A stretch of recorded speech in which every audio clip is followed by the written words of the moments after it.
Hello, my name is Wayne Coste, and I'll be giving this lecture explanation of the evidence at the Pentagon on 9/11. This is in part answering the 9/11 Consensus Panel Challenge that was issued in December 2017. And it's a very long lecture that will cover a host of topics related to what happened at the Pentagon on 9/11. We have a copyright disclaimer here. We believe that the material in this lecture constitutes fair use of any such copyrighted material as provided for in Section 107 of the U.S. Copyright Law. In addition, the material in this presentation is distributed without profit to those who have an interest in reviewing the information for research and educational purposes. Each of the sections will begin with a table of contents. That way you can jump to a different section if you're so inclined. The slide number that that section begins in is on the right-hand side. We have, first of all, we have a preface. We have Chapter 1, which is an overview. Chapter 2, Endless Pentagon Debates, How Did We Get Here? Chapter 3, Size of the Opening in the Pentagon. 4, Design, Construction, and Destruction of the E-Ring Wall. Chapter 5, The Tree at Column 16. Chapter 6, Review of the C-Ring Exit Hole at the Pentagon. 7, Plane Approach Path. 8, Plane Impact Analysis. Chapter 9, a comprehensive review of Lloyd's taxicab accidents scene. Chapter 10, analysis of the Citgo security cameras. Chapter 11, Pentagon security camera analysis. Chapter 12, aircraft debris. Chapter 13, evidence of explosions. Chapter 14, the April Gallup lawsuit. Chapter 15, ground effect and yaw rotation. Chapter 16, Porter-Goss and the sonic boom. Chapter 17, Citizen Investigation Team Interviews. Then we have the submission, which is the submission to the 9/11 Consensus Panel Challenge. And then we have a peer review section with one submission. This lecture arises from the attempt to address controversy within the 9/11 truth community. In December 2017, the 9/11 Consensus Panel issued a statement of constructive principles regarding evidence, stating, "Contributions seeking to solve contentious issues can only be made by assembling reliable evidence and by applying critical thinking and peer review according to the standard scientific process. This is the strength of science and the way it has progressed over centuries." The Consensus Panel's statement concludes with this challenge regarding the events at the Pentagon. Because there is so much division about what actually happened at the Pentagon, they say, to end an argument amicably while maintaining differences of opinion until there's an explanation that does justice to all the various types of evidence. In the opinion of the author and the peer reviewers, this extensive overview provides the requested explanation and does justice to the various types of evidence. This lecture addresses the most controversial issue, which is what mechanism caused the damage at the Pentagon on 9/11. If you care enough to have an opinion about what happened at the Pentagon, you should care enough to know what the evidence is and what it shows. The 9/11 Truth Movement has adopted a call for implementation of the scientific method for investigating the crimes of 9/11. 9/11 Truth Community recognizes that the FEMA analysis and subsequent NIST analysis abandoned accepted methods of investigation. Scientific inquiry clearly shows the Twin Towers and Building 7 were not gravity-only collapses subsequent to structural trauma and fire. Lynn McEuless speaks to the use of evidence and observations in the following video clips. There is nothing wrong with developing speculative hypotheses as a starting point. If the plethora of evidence supports the hypothesis, then it may be deemed to be supported by science. If contrary evidence is denied or ignored, as we claim in the NIST and FEMA analysis, then the result isn't science and may be considered a lie. My name is Lynn Margulis. I've been doing science every day since I was about 16 years old. The thing that's most important about science is that it's a way of knowing. At the end of any kind of science activity, people will agree that they have collected evidence that illustrates a hypothesis, and if the evidence is contradictory to the hypothesis, one has to abandon that hypothesis and look for another one. And one must, in testing any hypothesis or trying to establish it, consider all of the relevant evidence, which may come from all kinds of places, observations, measurements, and so on. And insofar as people can be objective at all, they will come to the same sorts of conclusions.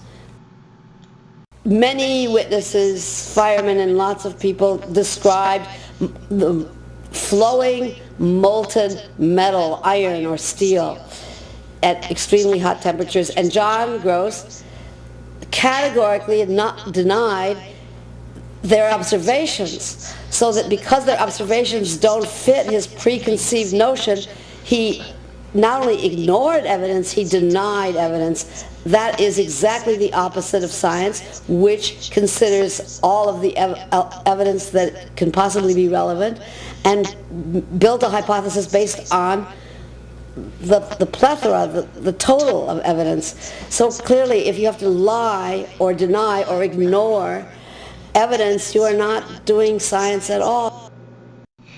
Regarding the totality of the evidence at the Pentagon, this collection of evidence addresses a vast amount of the Pentagon evidence that is available. It's extensive and comprehensive. While researching the Pentagon issue over the last 3 years, I found that past discussions focused on specific details in isolation, denied or ignored vast amounts of evidence. They ignored or misrepresented the evidence. They dismissed evidence by stating it was planted, regardless of the number of independent corroborating factors. There were frequently character attacks, not critiques of analysis.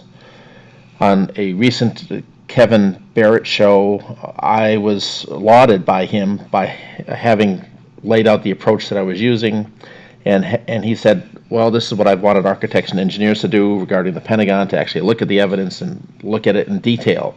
And that's kind of where that has ended.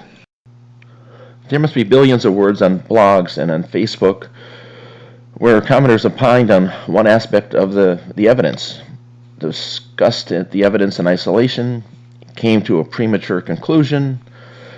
And while that process is useful for developing and testing hypotheses, ignoring or denial of evidence does not mean that that evidence doesn't exist.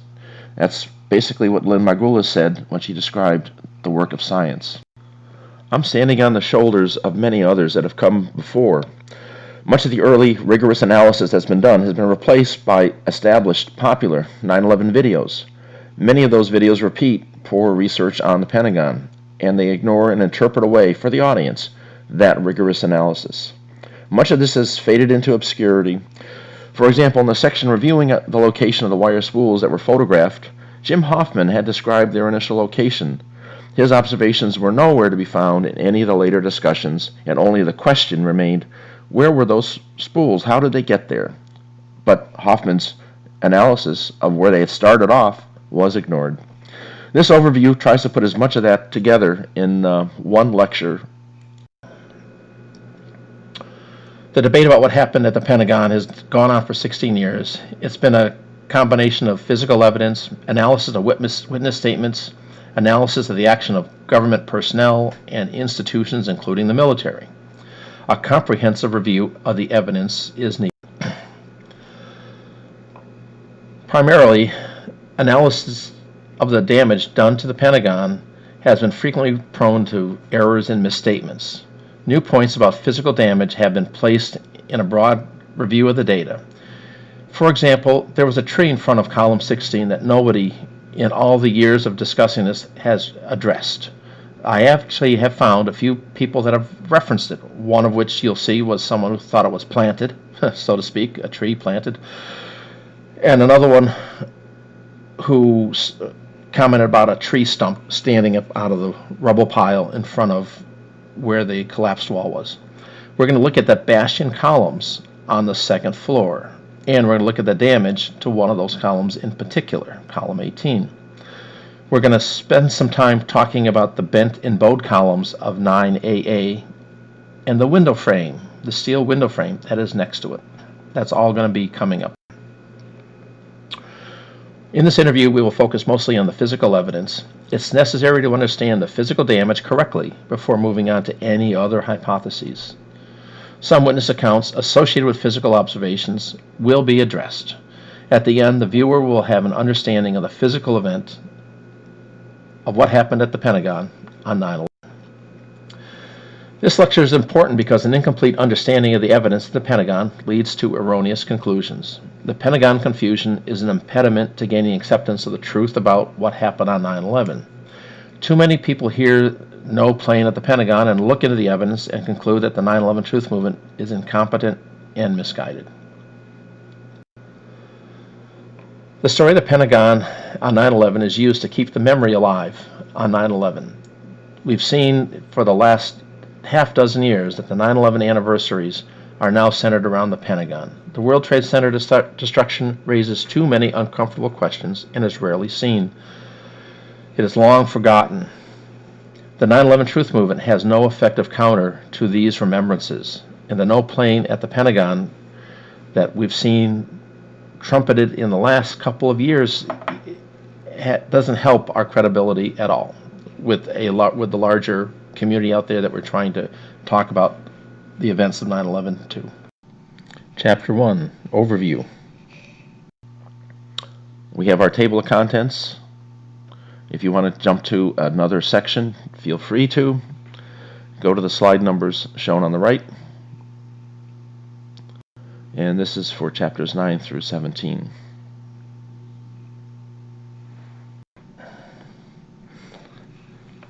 The basics, what we can agree on. We can all agree to the following. Nothing should have hit the Pentagon.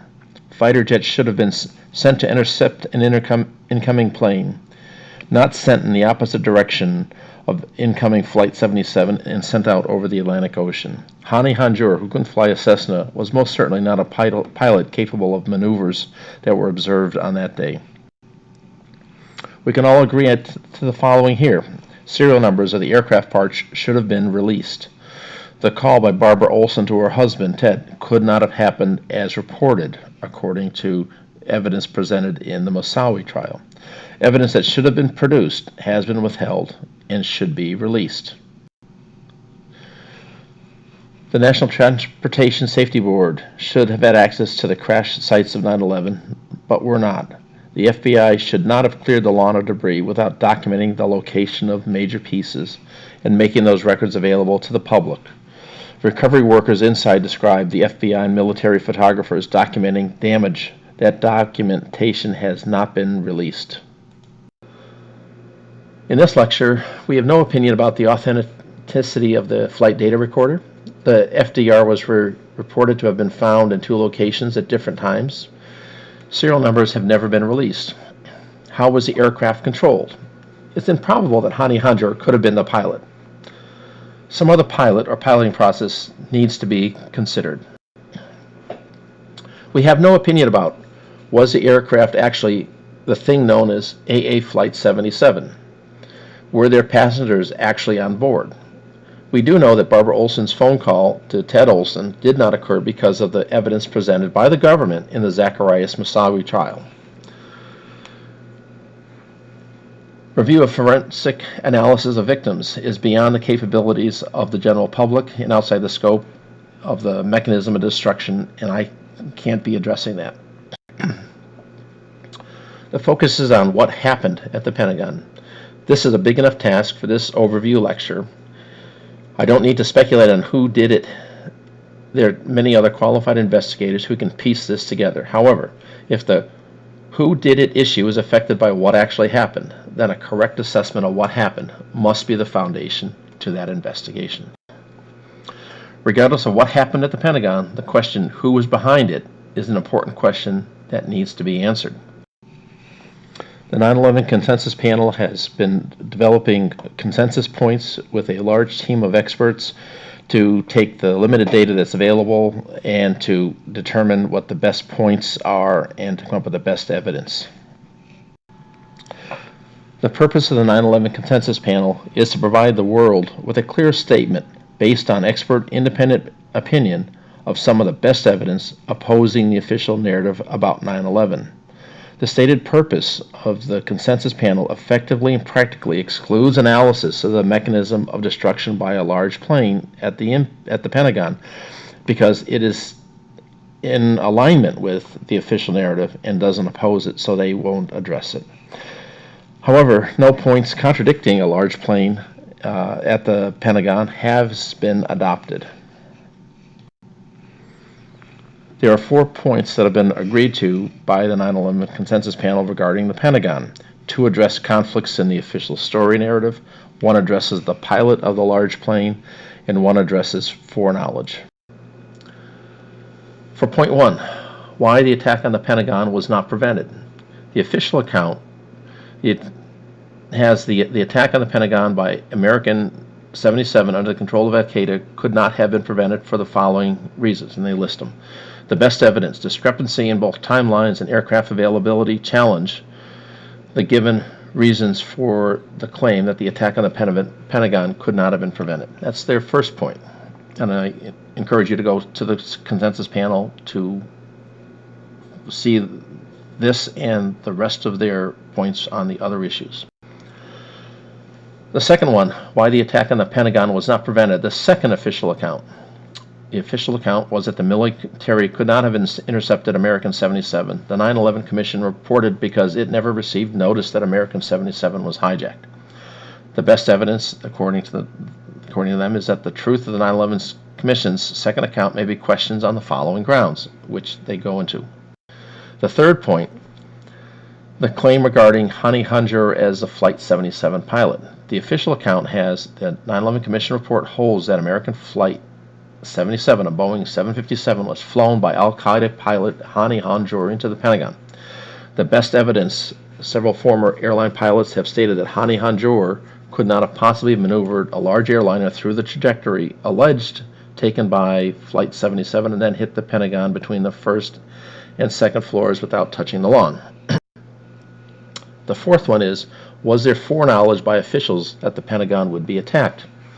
According to the official account, critical to the success of 9/11 attacks was the surprise, the element of surprise, which was emphasized by key White House and Pentagon officials. The best evidence is that the following, and they list it there, the following evidence suggests that an attack on the Pentagon was not at all unexpected.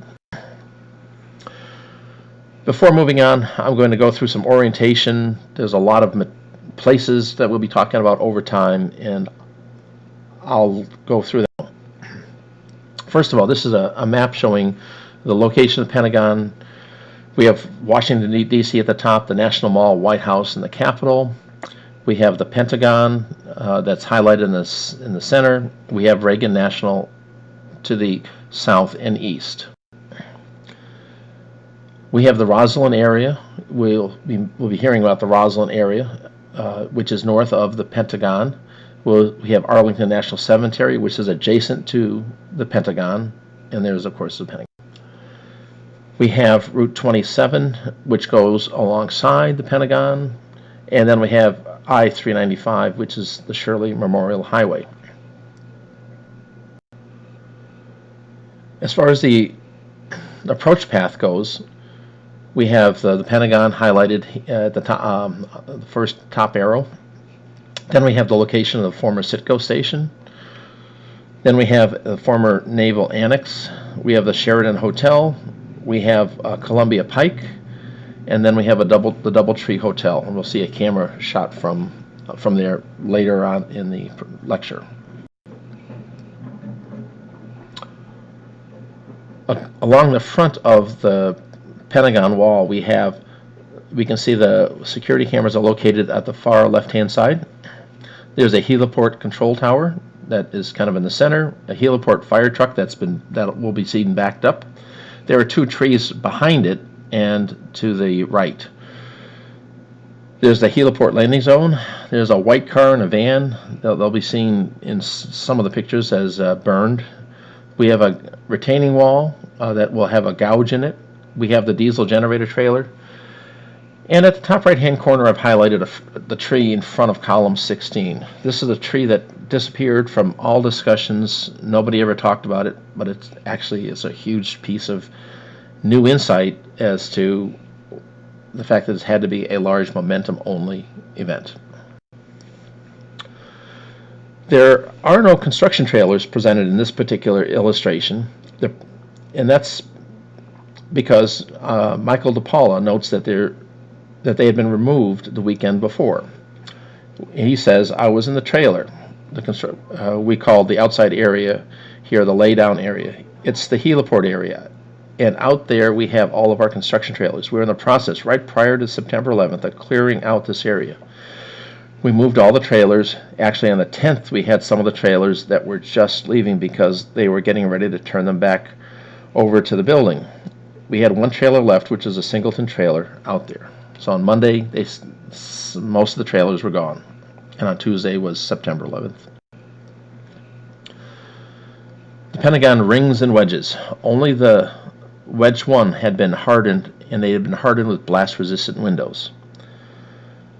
You can see in the diagram in the middle, we have wedge 1 highlighted on the right-hand side and wedge 2 on the left-hand side. The damage that was done started in wedge 1 and continued diagonally into wedge 2. Something else that needs to be highlighted here is this little drawing. This came from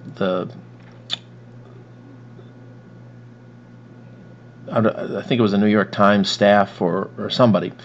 And they highlight what the wall is made out of. And this has created a lot of confusion. I was subjected to a lot of that confusion for a very long time, in which they described the walls as being 8 inches brick, 6 inches of limestone, and 10 inches of concrete. And the floor was 5.5 inches of concrete. This detail is an error, and we'll be going through that. The wall was much less significant than what's shown here, and that's going to be a subsequent chapter.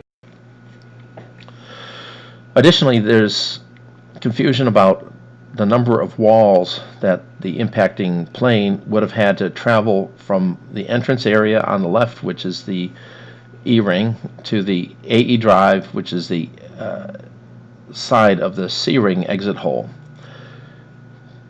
On the first 2 floors, there is no intervening walls. The rings that are iconic about the Pentagon are only the top 3 floors as shown here. So for the first and second floor, all that is in the way that's structural between the entrance hole that as shown on the left and the exit hole on the right are the columns, many of which are destroyed as the plane travels through the building. Some of the misinformation that's out there is people say that there's huge steel reinforced concrete that the plane has to go into and out of and into and out of and into and out of before making the final exit hole. In fact, there is none, and that is something that I repeated many times back before I actually dug into what actually happened, because I was repeating what others said, and we'll be going through that. The ASCE report shows column row AA, which juts out from the column row A, which you can see is a different level. The damage was done to the row AA, which is very close to row A, and it's just the place where the Pentagon wall kind of juts out for several hundred feet. Endless Pentagon debates. How did we get here? We have our table of contents. If you want to jump to another section, feel free to. Go to the slide numbers shown on the right. And this is for chapters 9 through 17.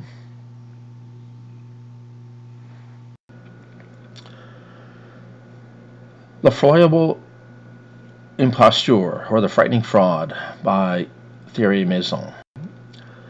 Thierry Maison says there's a 16-foot hole, and that is the only damage. If the shape of the aircraft is superimposed on the aerial photograph, it can be seen that only the nose of the Boeing enters the building. Only the nose of the plane enters the building, he says. The fuselage and the wings remain outside. The plane stops short without its wings striking the facade. No trace of impact is visible outside that of the nose of the Boeing. So we should see the wings and the fuselage outside, actually on the lawn. This is what he says. This is the drawing that he shows. He shows that the plane should have, like a Warner Brothers cartoon, come to a screeching halt and only knocked the small 16-foot hole that he says is the only damage that was visible. I want to go to a later analysis called the missing wings, just so that we can, in fact, go through some of the mislabeling that has been really problematic for much of the Pentagon discussion. The Missing Wings webpage says that there would be no way for the wings to enter the building without taking out any of the support columns in their paths. Structural integrity of the wings, as well as the lack of any holes on either side of the main initial entrance hole, preclude the wings from breaking into 8-foot fragments, which then pass into the building individually, and they assume that they should have opened the windows, gone through the windows, and left no damage. In any case, majority of the windows on the ground floor, not to mention all floors above them, remained unbroken after the crash. So let's see what kind of analysis and labeling. This is a picture from Dewdrey and Longspaw. Superimposes a plane in front of the Pentagon. It's an elevation view, and they say it's the elevation view showing wings and engine in relation to the building structural layout. So they show the columns, they show the windows, they show the 16-foot opening. Notice the labeling that I've had to call out on the right-hand side, where they label second floor level and the ground floor level. So clearly labeled where the ground is, right? So here's what we kind of zoom in on it, just so we're clear on what it is they've said: ground level and second level. Possibly they just forgot to clarify. So let's go take a look at this in a little more detail. We have the second floor level, which they've clearly identified, but it's really the top of what I would call the second floor level. In other words, it's the third floor slab is where they've got this marked. Down below they have the top of the ground floor level, which is really the second floor slab based on where the opening is that was highlighted. There's still an entire floor below this before you get down to the ground or the landscape, the earth level. Now we're going to take a look at some of the other things they say about the center here. At the very top it says an outline of a 757-200 airframe. And we're going to zoom into the square area there, where it shows there's an outline of the opening made by the 757. That's kind of the red jagged thing. That's the outline of the opening made by this, assuming that that's the only opening there is. And it says, the note here says the 757-200 airframe indicated here at actual size relative to the building. Okay, so far, actually, technically, things are all kind of right, except they've kind of got, I think we'll agree, on the wrong floor. But we'll the outline, this would have been correct if they had said, outline of the opening made by the 757 on the second floor by the upper part of the 757's fuselage, but most of the fuselage wings and engine impacted the ground floor below. Ground floor not shown. That would have made what they said here at least technically correct. Otherwise, by missing this stuff that's in red, they've indicated that the plane actually hit on the second floor and the third floor instead of the first floor and the second. They do acknowledge that there's a 50-foot opening on the first floor. It's really 90 feet because the opening doesn't end at the hanging remnant of column 15, which we'll talk about later. They acknowledge that there's a 50-foot opening on the first floor, but then they ignore that information when they present the image and assert their conclusions. My question is, how can researchers mislabel or misrepresent something as fundamental as which floor they're talking about? Are they confused and think the 16-foot hole drawn with all the detail is on the ground floor, or do they think the plane hit on the second and third floor, which that's not what anyone ever said? So it's really kind of baffling, but we have a lot more things to be baffled about, and we'll go through some of those in the next next bunch of slides. Loose change. Loose change has been estimated to have been viewed by over 50 million viewers. It has been very influential. It handles most 9/11 issues very well. The World Trade Center Twin Towers, Building 7. However, the Pentagon is poorly researched and poorly explained. In Loose Change, the final cut, they say, the Pentagon's outer wall has a hole approximately 20 feet in diameter on the first and second floors and visible damage of 90 feet across the first floor. If you take a look at the photo, what you'll see is the first floor has missing columns, the missing facades, but that has all been dismissed as visible damage. It's a lot more than that. The Pentagon's outer wall had a hole approximately 20 feet in diameter on the first and second floor, and visible damage 90 feet across the first floor. I would say if it was 16 feet diameter, 20 feet tops, that's what would start me so curious, as I was trying to find something. There was no marks on the grass. Something never hit the ground. So there's problems. Bob Hoog focuses on the hole on the second floor. Loose Change downplays the 90-foot continuous opening in the first floor facade. The photo of the destroyed first floor wall with fires seen burning deep inside is interpreted by the narrator for the documentary's viewers. Viewers expect that the narrator has looked at the issue closely. He dismisses 100 feet of missing facade, 90 feet of missing columns as visible damage 90 feet across the first floor. Seems like his interpreting this for the viewers is not accurate, as we'll see later. In plain sight, one of the first videos I saw and was influenced by in trying to figure out what happened on 9/11 and in the Pentagon. Dave Van Kleist has a very good film and was published before 9/11 Truth and David Chandler's analyses. The video includes good analysis of the Twin Towers, Building 7, Shanksville, TWA Flight 800, does an especially good job on the 1995 Oklahoma City bombing of the Muir Federal Building. The only thing it overlooks from a 9/11 point of view is the anthrax attacks, as they are a significant piece of the follow-up to the 9/11 event. In clip number 1, Dave Van Kleist misrepresents the amount of damage to the facade. He says, in fact, there is very little evidence of a big hole big enough to accommodate a 757. That hole that we do see is approximately 14 to 16 feet across. We can clearly see that the area in question had not yet collapsed. In fact, there is very little evidence of a hole big enough to accommodate a 757. The hole that we do see is approximately 14 to 16 feet across. The problem is that this ignores the destruction of the 100 feet of facade on the first floor. Ignores 90 feet of missing and severed columns behind that facade that isn't there anymore.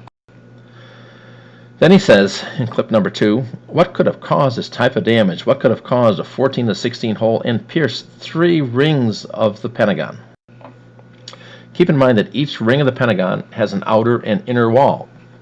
As we saw earlier, this isn't true. Only on the floors 3, 4, and 5 are there inner and outer walls. The first 2 floors, it's continuous.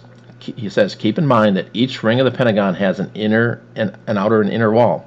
Each wall is approximately 18 inches thick of steel reinforced concrete. That means that each ring consisted of 36 inches or 3 feet of steel reinforced concrete, for a total of approximately 9 feet of steel reinforced concrete. I would assume that he had done his homework, but he seems not to have. First, he misrepresents the size of the hole in the facade and the wreckage. Could a Boeing 757 have pierced 9 feet of steel reinforced concrete and left a 14 to 16 foot hole and no wreckage? This is what he says. Question.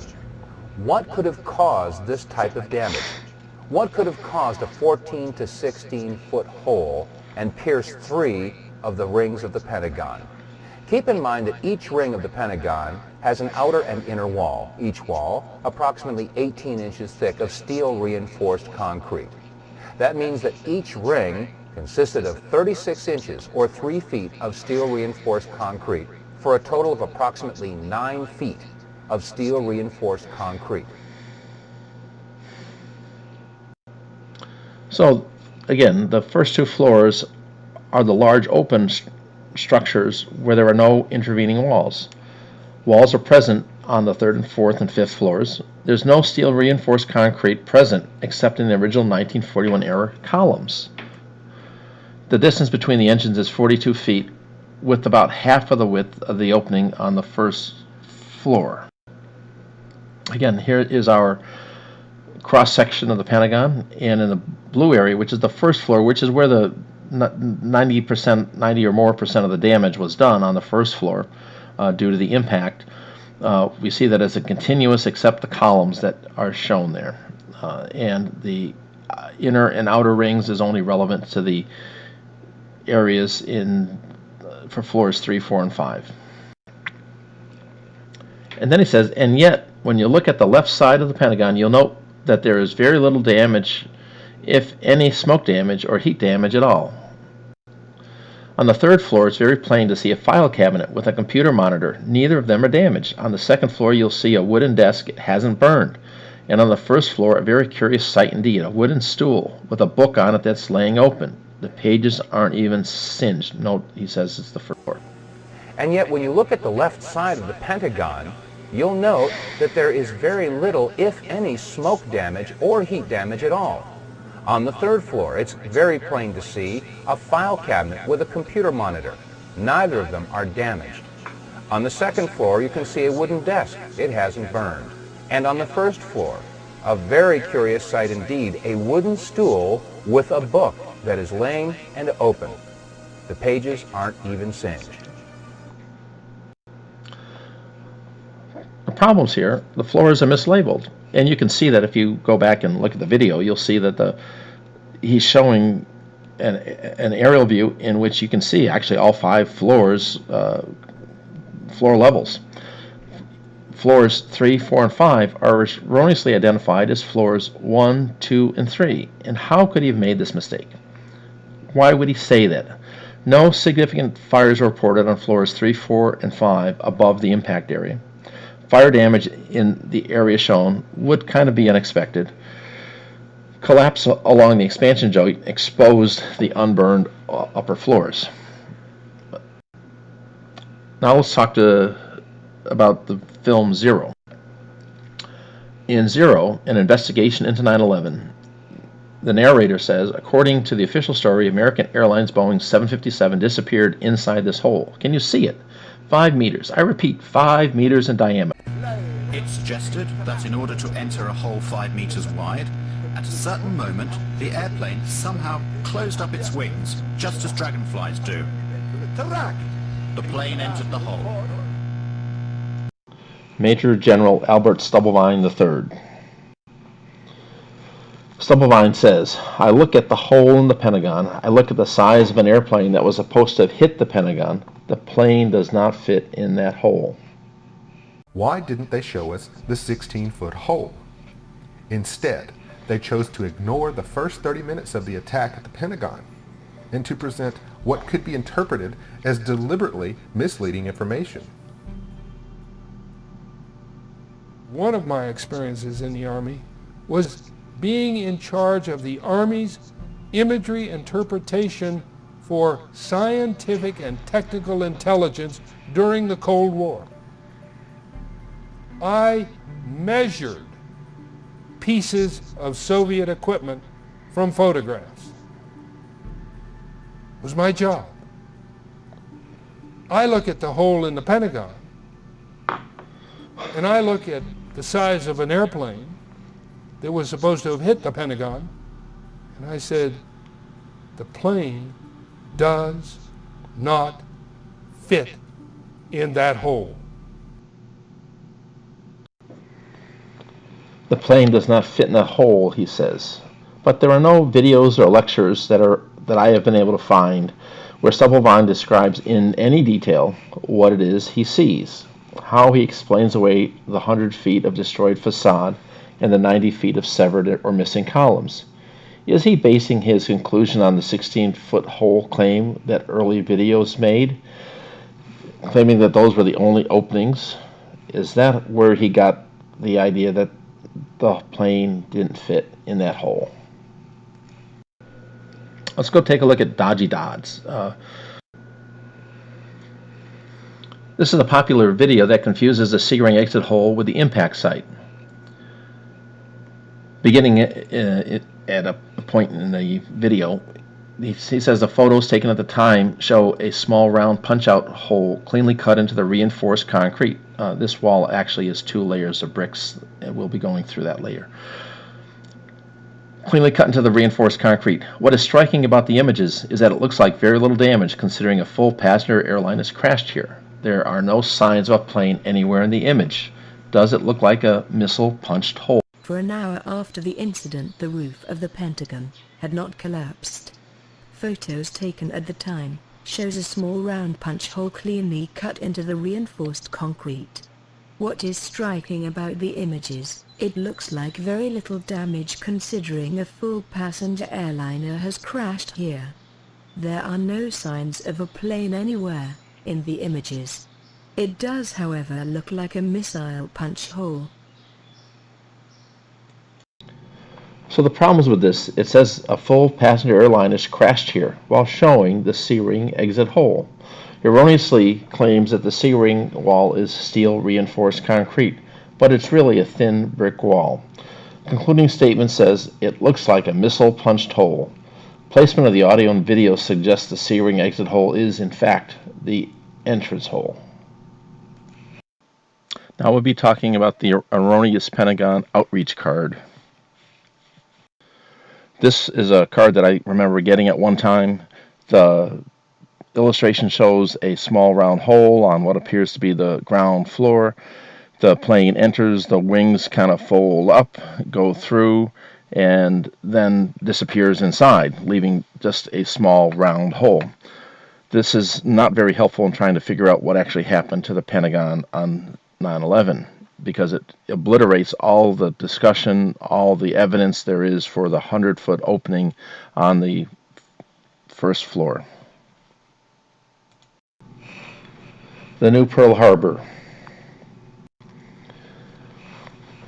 The new Pearl Harbor has a broken airframe assertion. In the following section, you're going to see that there's a composite image that is misleading. The narration says, in fact, with a 100-ton airliner hitting a reinforced concrete building like the Pentagon, one would have expected to find a situation similar to this. In the video, note the brief display of the phrase composite image in small letters, and also note that he's going to say a 100-ton airliner hitting a reinforced concrete building. In fact, with a 100-ton airliner hitting a reinforced concrete building like the Pentagon, one would expect to find a situation similar to this. Problem is that the illustration shows a hypothesized plane that crashed and split into 2 pieces. The plane didn't hit the reinforced concrete building. In fact, the illustration shows that it crashed onto the lawn far away from the Pentagon, then came to a rest at least 100 feet in front of the Pentagon wall without hitting it, even though he narrated to the audience and asserted that it hit the wall. As shown in this animation, the left wing would have also destroyed the 2 windows to the left of the opening, but the whole segment to the left of the opening doesn't seem to have been hit by a wing traveling at 500 miles an hour. The window's wooden frames are still in place, and the glass seems to have been broken from the ensuing explosion, not from the impact itself. The limestone covering the facade has fallen off. The bricks underneath appear practically untouched. And you'll also notice you're not going to see what I'm going to be talking about extensively, column 9AA and the steel window frame support that is adjacent to it. Shown in this animation, the left wing should have also destroyed these 2 windows to the left of the opening. But the whole segment to the left of the opening doesn't seem to have been hit by a wing traveling at 500 miles per hour. The window's wooden frames are still in place, and the glass seems to have been broken from the ensuing explosion, not from the impact itself. The limestone covering the facade has fallen off, but the bricks underneath appear practically untouched. Problems with this are that, first of all, if the wing had zero structural integrity, the wing tips might have continued forward and done so independently. But the structure of the wing and connections to the engine and airframe would have caused the lower mass left tip of the wing to be slowed and ultimately, as we'll show later, pivot around column 9AA. The limestone facing is attached to the wall, not particularly securely, I guess, and he also calls the window frames wooden, and in fact these are they're steel tubes supporting the blast-resistant windows. The wooden windows are in wedge 2, which has not yet begun the reconstruction. Column 9AA is bowed inward at the north end of the opening. Column 9A, the one behind it, you can see is behind it, and between the two is a window frame piece that had supported the blast-resistant window between column 9AA and column 10AA, which has been destroyed. By the same projected angle, the right wing should have impacted the facade all the way to this column on the second floor. In fact, there is a diagonal cut on the second floor wall that could have resulted from the wing's impact. But this puts most of the wing above the second floor slab, which means it never penetrated the facade to begin with. Problem: had the simulation shown the right wing about 3 feet lower, as will be shown later, the wing spar would have impacted at the intersection of the second floor slab and column 18. The wing root in the engine would have impacted the first floor, not the second floor as shown in the new Pearl Harbor video. The wing would have aligned with the second floor bashed-in columns, which we'll talk about, and only the lightest 20 to 30 feet of the right wing tip would have impacted the windows between columns 18 and 20. This is where, if he had lowered the wing in the image by about 3 feet, this is where it would have impacted. And you can see that the columns are clearly bashed in. This is column 19, column 18 to the left. You will talk about column 18 later because it is not just bashed in that area, it's also leaning to the right. Here's another picture of column 19 that's been bashed in. Here's another image. I've highlighted a couple of things here starting at the top of the text boxes. Vicinity of the second floor slab is that highlighted there. Column 18 is leaning inward and southward. For a plane that was going northward, we'll talk about why it is leaning southward. Column 19 is bashed in about 18 inches above the second floor slab, and then about 36 inches above the second floor slab on column 20, you see that the limestone has been damaged in this area. Column 18 has been pushed about 18 inches to the south. The vertically aligned wooden support post in the back, we assume that is straight up and down, and there's some other pictures that we have. But the observed tilt is southward and is suggestive of the pivot point at the intersection of column 18 and the second floor slab, around which the impacting right wing would have begun to rotate. Jamie McIntyre's quote is frequently taken out of context. The Jamie McIntyre quote, which many people have heard, would have said, "It might have appeared that way, but from my close-up inspection, there is no evidence of a plane having crashed anywhere near the Pentagon.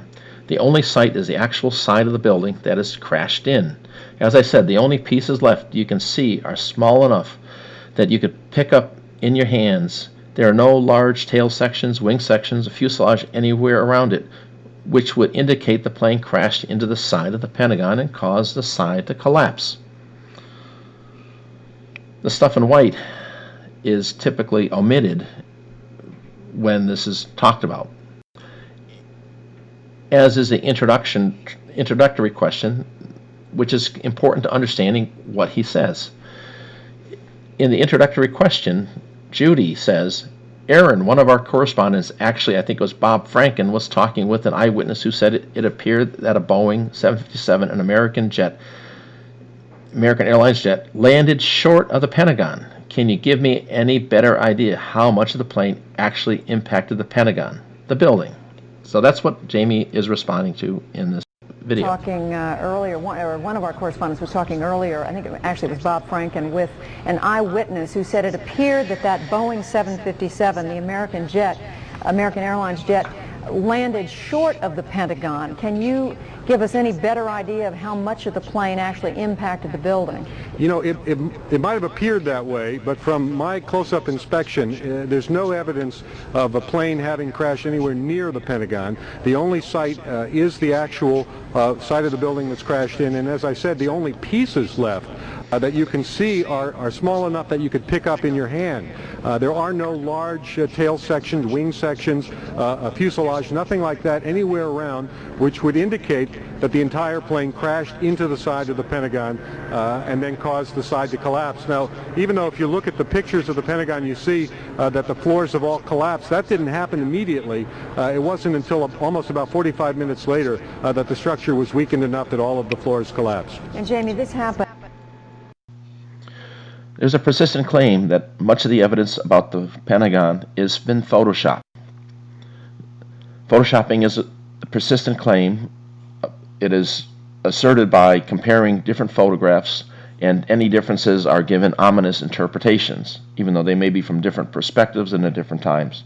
But overwhelming cross-verification exists. Photos are taken from many vantage points, taken by multiple independent photographers. They were taken at different times during the Pentagon event, and eventually they would find their way into the Pentagon research. There are ways to determine photo accuracy. Many photos are available of the same object or event from different perspectives. All you have to do is look. Many times there are videos that are available that provide an independent method to verify the authenticity of the photographs. Typically the quality isn't nearly as good as the photos, but it does provide another way of looking at the photograph and seeing whether it is consistent. Archives of broadcast specials are available from multiple sources. Those will actually even timestamp the events. Thorough research should be done before making accusations about photoshopping. Now here's an example of a photoshopped image that communicates false information. Not only were there no witnesses that reported the plane being eaten by a monster, it's an obvious fabrication. There's even a false confession here. This one is an obvious fabrication. Now let's go talk about something a little more serious. Jack White is one of the people who's done a lot of research looking at the different photos and coming up with ominous interpretations. In this case here, we see two pictures of the firefighting that's going on. In the top photo, there's a smooth new rail with a man standing in front of it, but at the bottom, in the bottom photo, a rail with 3 bent places with a car is in front of it. It's rusted and battered rail that's not seen in the top photo, only in the bottom photo. He says, in my opinion, the backgrounds of these photos are genuine, but the foregrounds have been added using computer technology to make them look different. So let's go take a look at these particular posts from a couple different photographs. What we see here is the rusty guardrail in the foreground obscures the shiny guardrail in the back, which have been highlighted. These are from a Daryl Donnelly photograph right after the impact. Here's another Donnelly photograph taken from a different perspective, and now you can clearly see that there are two and if you were taking a picture from Washington Boulevard, you would then most likely, if your camera was lower, obscure the back rail, and it would look like a rusty rail in front. Here's another one in which he's talking about moving props.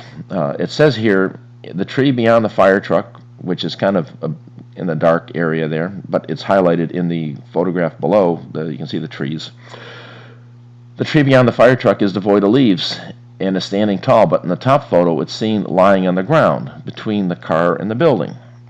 And I have to congratulate him on finding the tree. It's the only time I've ever heard any Pentagon researcher talk about the tree that used to be in front of column 16, but he misinterprets where it is because he just didn't know. And he says, I believe that the top photo is not shot on 9/11, but on a later day using different or moved props. And on Chapter 5, I'll discuss the tree in front of column 16 and show where it came from, how it got there, and what it tells you. This is an aerial shot showing the trees in front of the facade where the impact area was. You can see that the tree in front of column 16 is on the right, in front of or behind the trailers, and there are two trees in front of about column 1 that are near the fire truck. We can see in this picture here there's a severed tree stump at in front of column 16. And then you can see just how shattered it is. We'll see other pictures of it.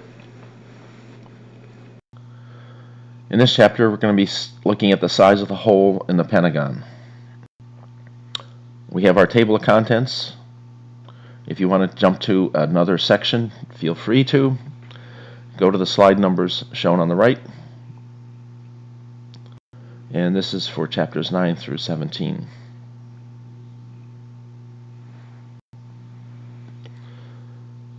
The hole too small error is widespread. Many Pentagon commentators ignore the 100-foot opening in the first floor. They erroneously state that the hole is too small. They make the claim, but they don't review the damage in detail. The exit hole is sometimes claimed to be the entrance hole. And this popular YouTube video that we saw earlier has nearly 5 million views with this claim that the C-ring exit hole is the entrance.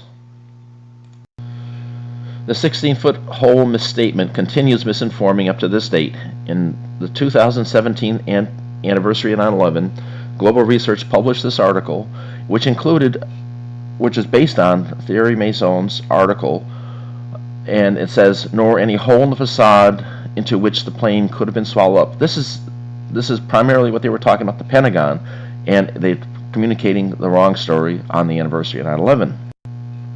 Conscious Life News, another publication where the only article they had was about the Pentagon, and they repeat the Major General Albert Stubblevine's quote, "You can't fit a Boeing 757 into a hole that's only 16 feet wide."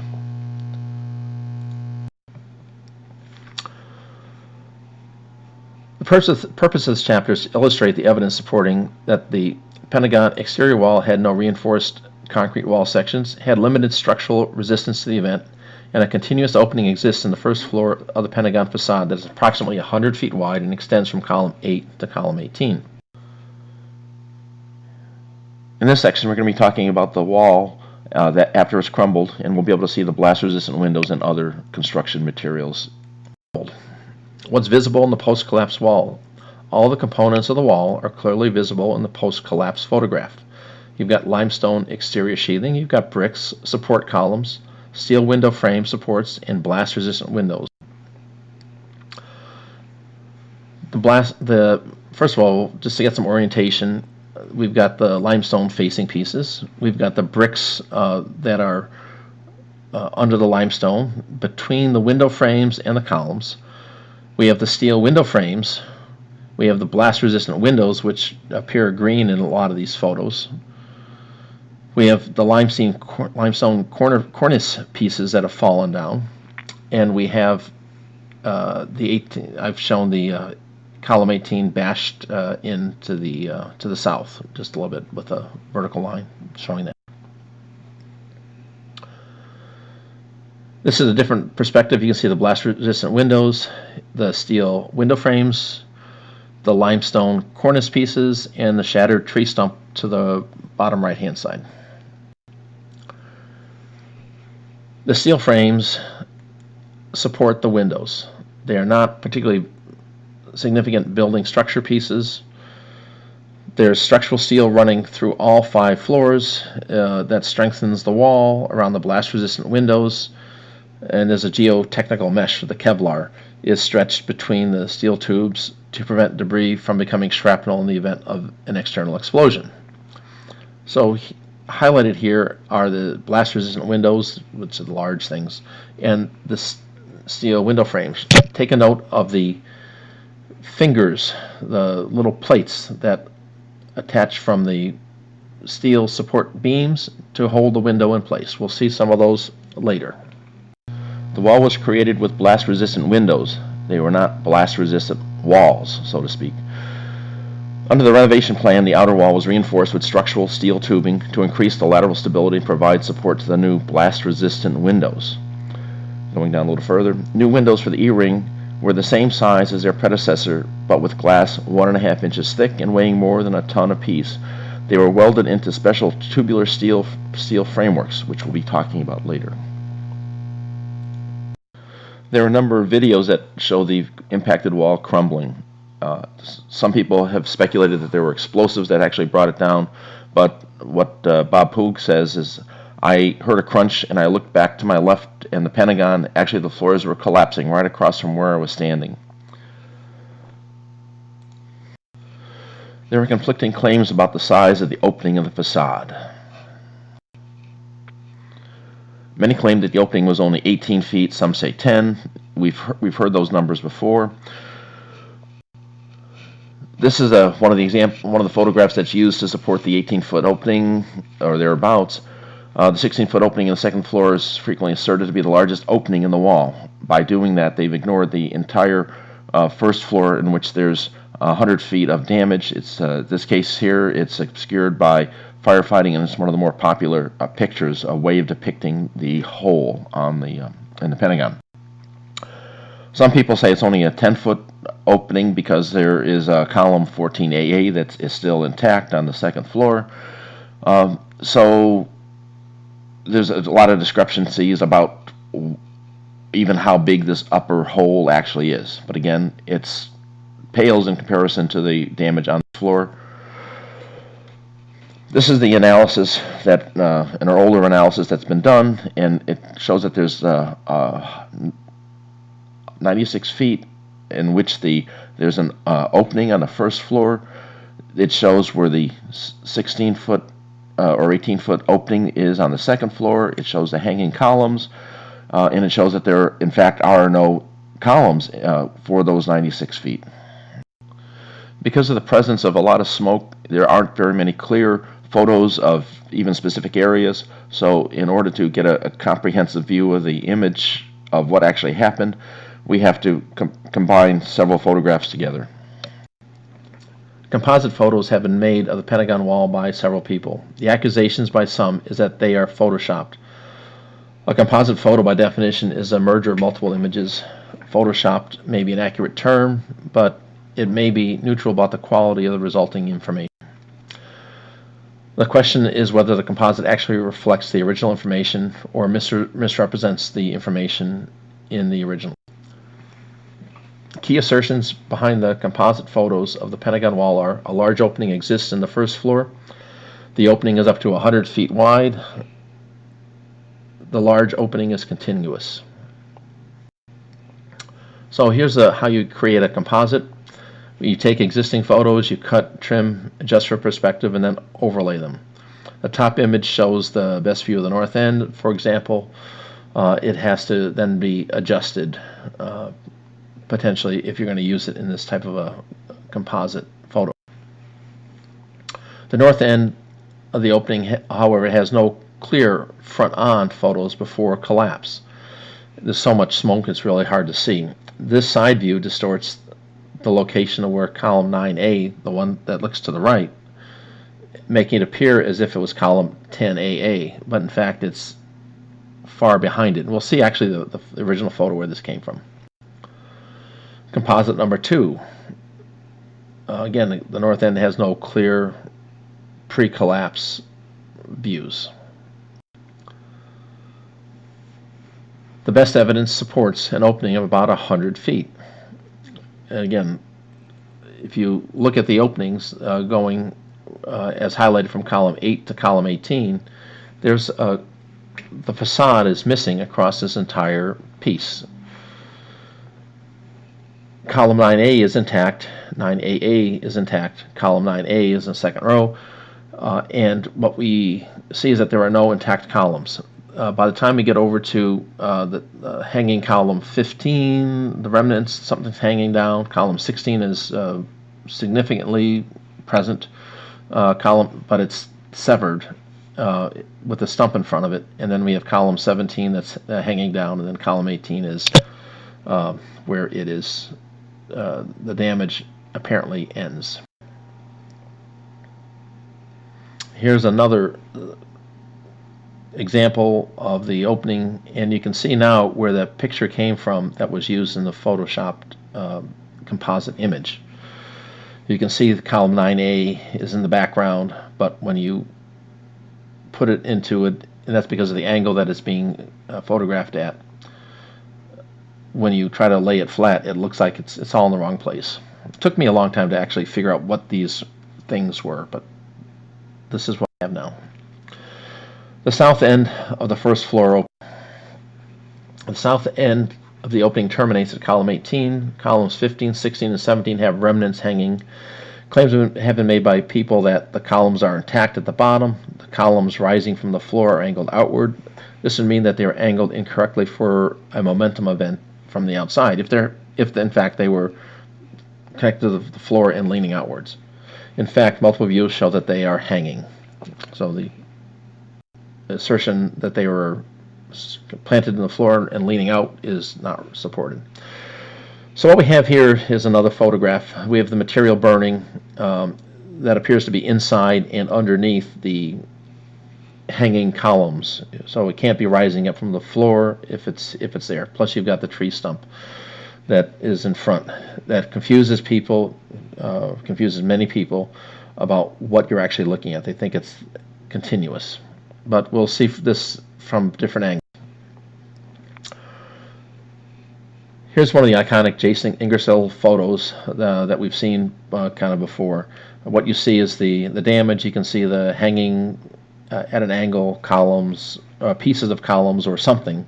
Not even sure just what they all are.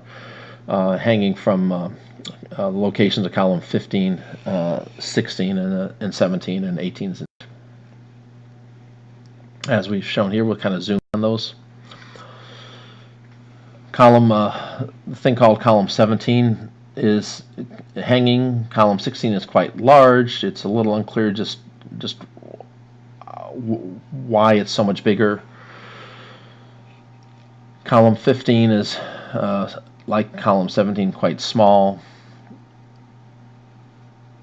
It's my contention that column 16 was actually protected by the tree. As the tree was severed, that absorbed a lot of the energy, and there was less damage done around the tree at column 16. Jason Ingersoll's photo number 2. What we see here again is the different columns, the things that are hanging down. If we zoom in on them, again we can see the fire on the inside, and we can see these pieces. Now that we've moved significantly to the right-hand side or left-hand side of the field of view, the columns still appear to be connected to the second floor slab and hanging down.